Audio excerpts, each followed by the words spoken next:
सर्वशक्तिमान परमेश्वरका वचनहरूको वाचन संग्रह। व्यवस्थाको युगको काम।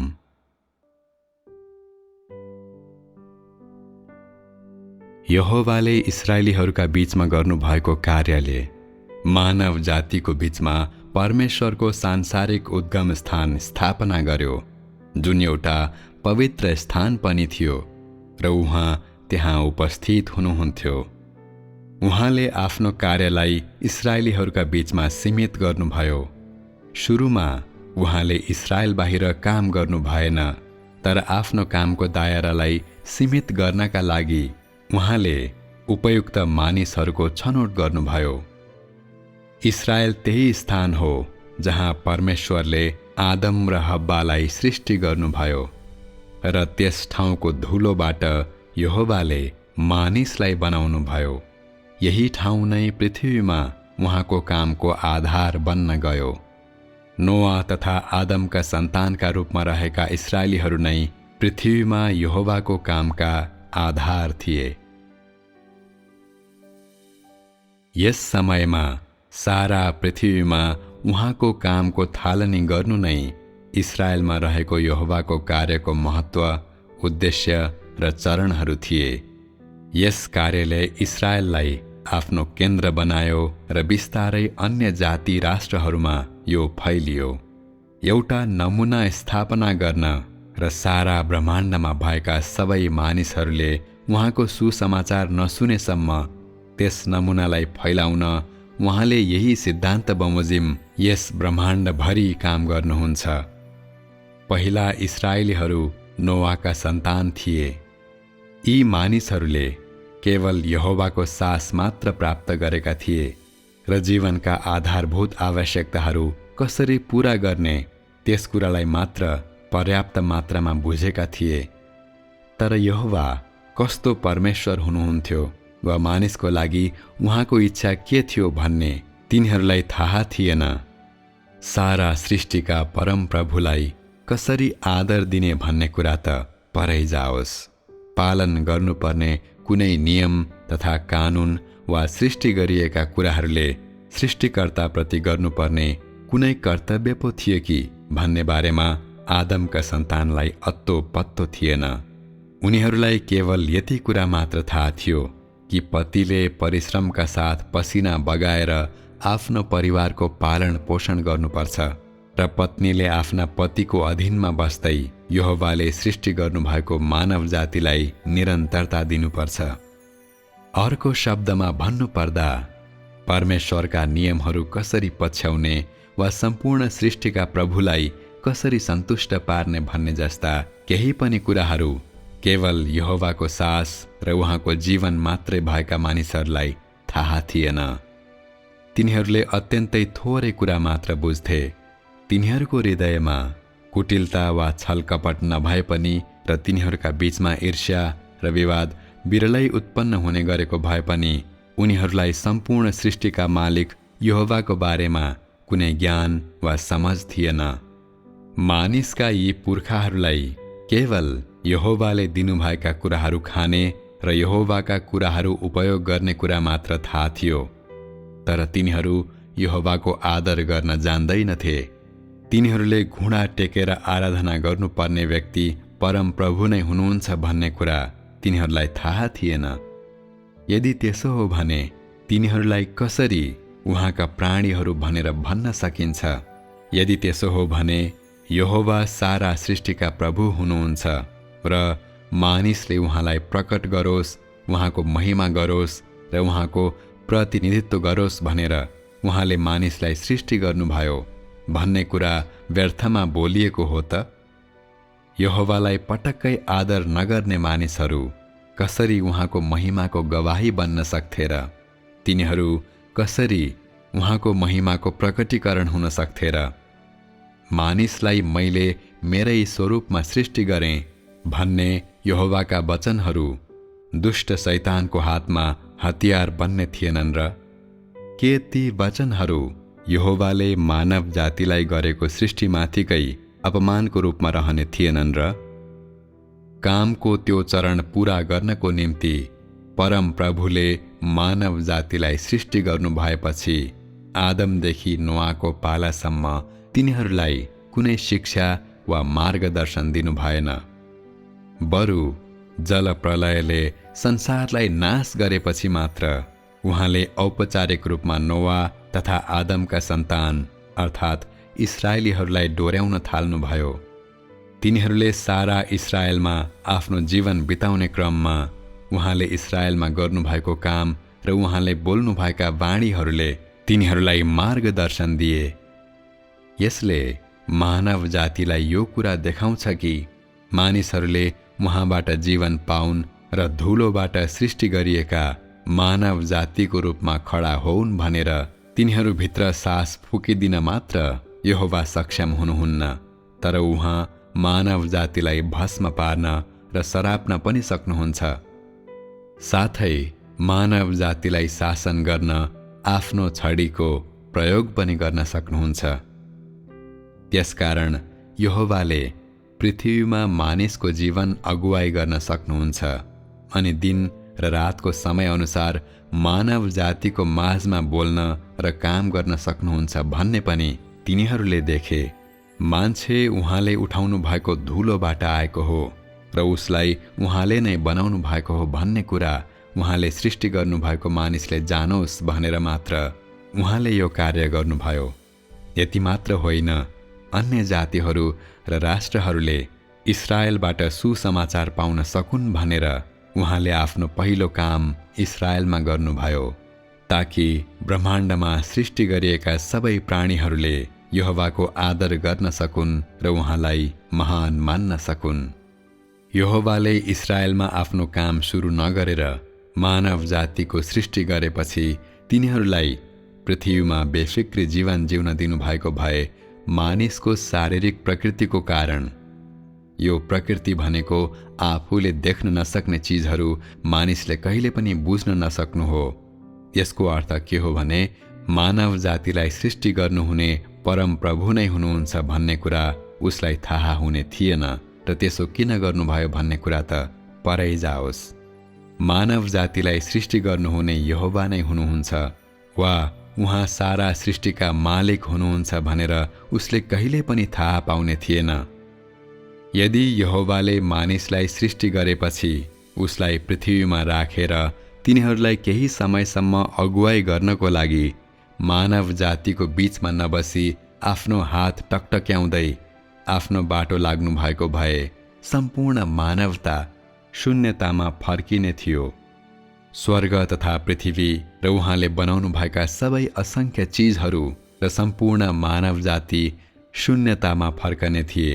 त्यो भन्दा पनि बढी त तिनीहरूलाई शैतानले कुल्चने थियो। यसरी पृथ्वीमा अर्थात् उहाँको सृष्टिको बीचमा उहाँ उभिने ठाउँ वा एक पवित्र स्थान हुनुपर्दछ भन्ने यहोवाको इच्छा चकनाचुर हुने थियो। यसैले मानव जातिको सृष्टिपछि तिनीहरूको जीवनलाई मार्गदर्शन दिन र तिनीहरूसँग कुराकानी गर्नको लागि उहाँ तिनीहरूका बीचमा रहन सक्षम हुनुभयो। यो सबै कुरा उहाँले आफ्नो इच्छालाई महसुस गर्न र आफ्नो योजना हासिल गर्नका लागि गर्नुभएको थियो। इस्राएलमा उहाँले गर्नुभएको काम सबै थोकको सृष्टि अघि आफूले बनाएको योजनालाई कार्यान्वयन गर्नको लागि मात्र गरिएको थियो। यसैले उहाँले सुरुमा इस्राएलीहरूका माझमा मात्र गर्नुभएको काम र उहाँले सृष्टि गर्नुभएका सबै कुराहरूका बीचमा अमेल थिएन। यी कुराहरू त उहाँको व्यवस्थापन कार्य र महिमाको निम्ति गरिएका थिए अनि यी कुराहरू उहाँले गर्नुभएको मानव जातिको सृष्टिको अर्थलाई गहन बनाउनको निम्ति गरिएका थिए। उहाँले नोआको समयपछि 2000 वर्षसम्म पृथ्वीमा मानव जातिको जीवनलाई मार्ग निर्देशन गर्नुभयो। यस समयमा उहाँले सम्पूर्ण सृष्टिका प्रभु यहोवालाई कसरी आदर गर्ने, आफ्नो जीवनलाई कसरी सञ्चालन गर्ने, कसरी बाँच्ने र सबैभन्दा महत्त्वपूर्ण कुरा यहोवाको साक्षीको रूपमा कसरी काम गर्ने, उहाँमा कसरी आज्ञाकारी हुने र उहाँलाई कसरी आदर दिने तथा दाउद र उनका धर्मगुरुहरूले जस्तै सङ्गीतद्वारा उहाँको प्रशंसा कसरी गर्ने जस्ता कुराहरू बुझ्न मानव जातिलाई सिकाउनुभयो। यहोवाले आफ्नो कार्य गर्नुभएको 2000 वर्षको अवधिभन्दा अगाडि मानिसलाई केही पनि थाहा थिएन र प्राय सबै मानव जाति भ्रष्टतामा गिरेको थियो। जलप्रलयले संसारलाई नष्ट गर्नु अगाडिसम्ममा तिनीहरू छाडापन र भ्रष्टताको गहिराईमा पुगिसकेका थिए। यसरी तिनीहरूको हृदय पूर्ण रूपमा यहोवा रहित र उहाँको मार्गको चाहना नगर्ने भएको थियो। यहोवाले गर्न लाग्नु भएको कार्यलाई तिनीहरूले कहिल्यै पनि बुझेनन्। तिनीहरूमा समझ शक्तिको अभाव थियो। तिनीहरूमा ज्ञान अझै थोरै मात्र थियो। तिनीहरू सास फेर्ने यन्त्रहरू झैँ मानिस, परमेश्वर, संसार र जीवन जस्ता कुराहरूका बारेमा पूर्ण रूपमा अनभिज्ञ थिए। पृथ्वीमा तिनीहरू सर्प झैँ धेरै प्रलोभनमा संलग्न भए र तिनीहरूले यहोवालाई रिस उठाउने धेरै कुराहरू भने।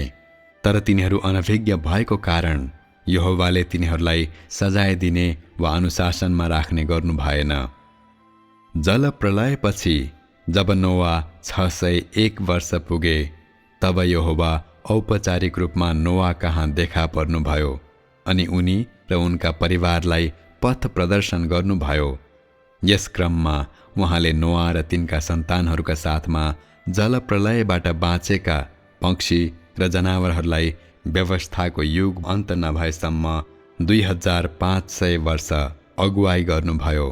उहाँले इस्राएलमा 2000 वर्ष औपचारिक रूपमा काम गर्नुभयो र इस्राएल तथा त्यसबाहिर एकसाथ 500 वर्ष काम गर्नुभयो। यसरी उहाँले जम्मा 2500 वर्ष काम गर्नुभयो।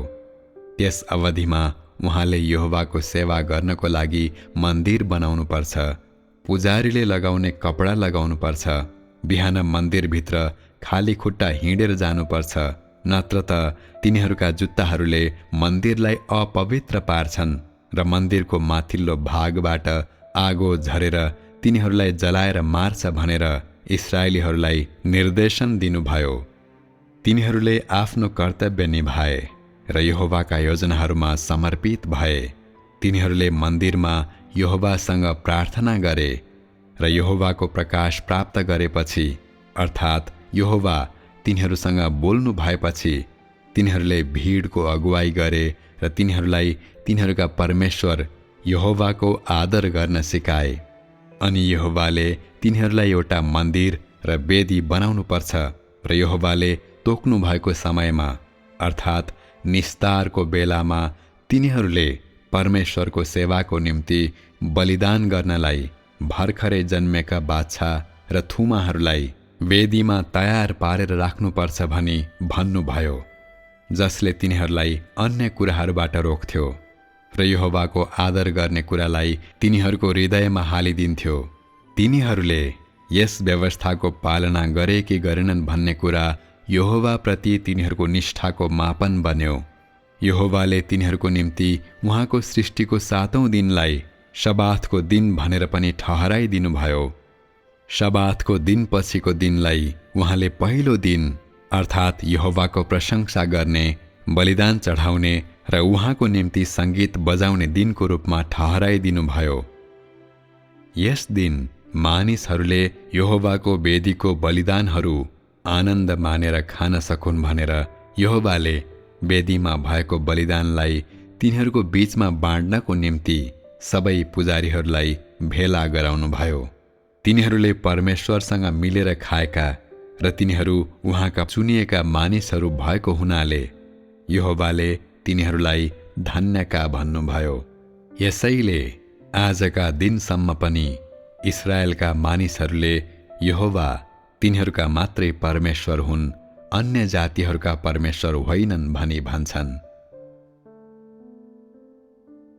व्यवस्थाको युगको अवधिमा मिस्रबाट मोशालाई पछ्याउने इस्राएलीहरूलाई हस्तान्तरण गर्नको निम्ति भनेर यहोवाले मोशालाई धेरै आज्ञाहरू दिनुभयो।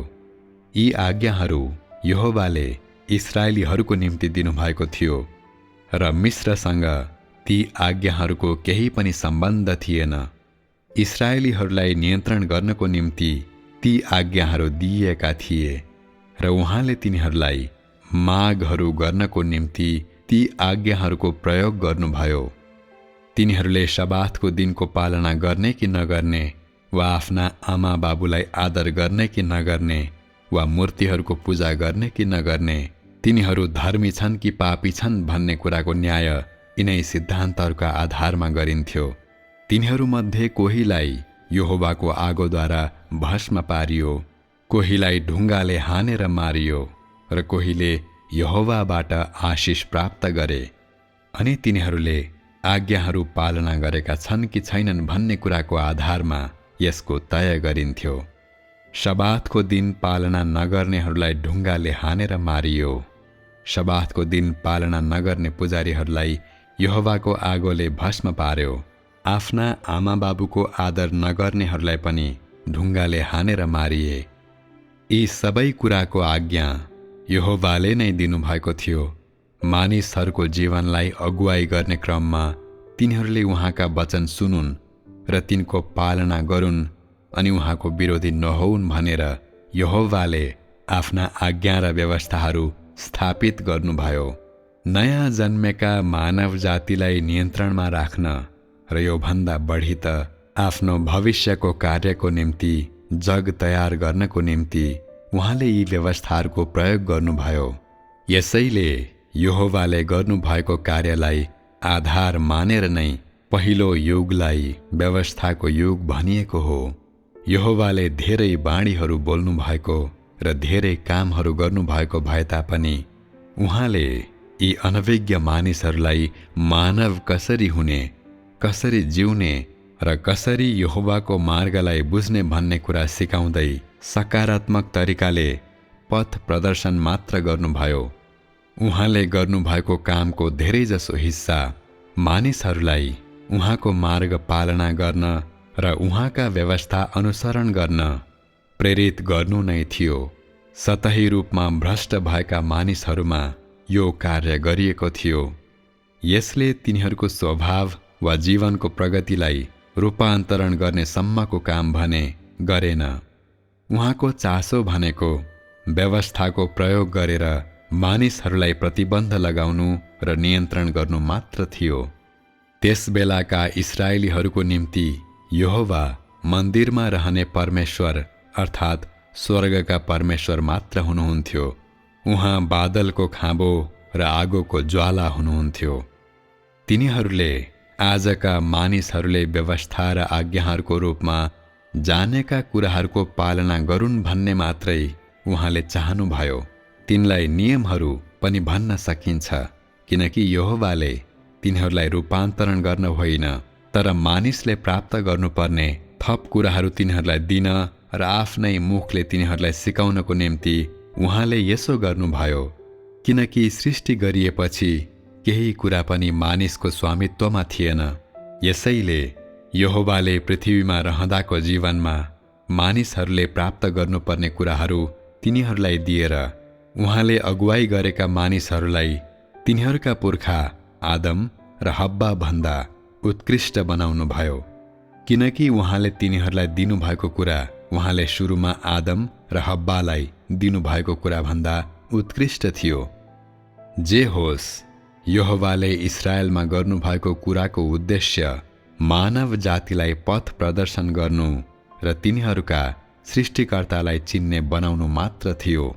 उहाँले तिनीहरूमाथि विजय हासिल गर्नु भएन वा तिनीहरूलाई रूपान्तरण गर्नु भएन, तर केवल तिनीहरूको नेतृत्व मात्र गर्नुभयो।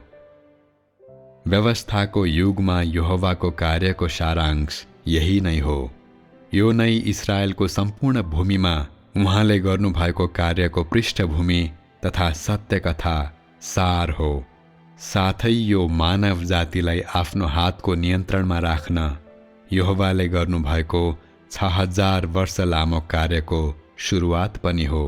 यसबाट नै उहाँको 6000 वर्ष व्यवस्थापन योजनामा थप कार्यको जन्म भयो।